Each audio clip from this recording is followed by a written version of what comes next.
Bonjour, dans cette vidéo, nous allons voir l'étape numéro 2 d'un projet du domaine sanitaire et social, à savoir le choix des priorités et la définition des objectifs. Tout d'abord, un rappel. Avant cette étape numéro 2, il faut avoir dressé un diagnostic, c'est-à-dire cerner et identifier les besoins, les problèmes ou les demandes, de manière également à identifier les contraintes et les ressources dont on peut disposer, vérifier la faisabilité du projet et identifier ses acteurs. Alors, dans cette étape numéro 2, tout d'abord déterminer les priorités. Qu'est-ce que cela signifie? Ça signifie qu'il faut préciser le public prioritaire auquel le projet va s'adresser, c'est-à-dire identifier ses caractéristiques de manière à pouvoir permettre d'adapter les actions et les moyens de communication au public.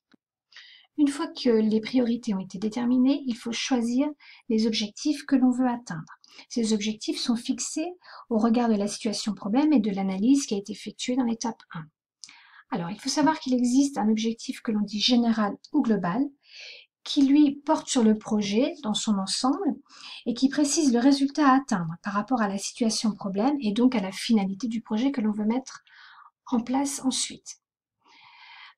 À cet objectif général ou global découlent des objectifs spécifiques. Ces objectifs spécifiques sont un aspect donc de l'objectif général et ils visent à le décliner en différents axes sur lesquels des actions vont être identifiées. Et enfin, les objectifs opérationnels qui sont plus concrets et qui désignent, eux, les activités à mettre en œuvre, c'est-à-dire les actions à réaliser. Ils visent donc le court terme. Ensuite, de façon à pouvoir visualiser l'ensemble des objectifs d'un projet, il existe un outil qui s'appelle l'arbre des objectifs. Il est là pour formuler le projet, c'est-à-dire définir les résultats qui sont attendus par celui-ci. Un exemple d'arbre des objectifs.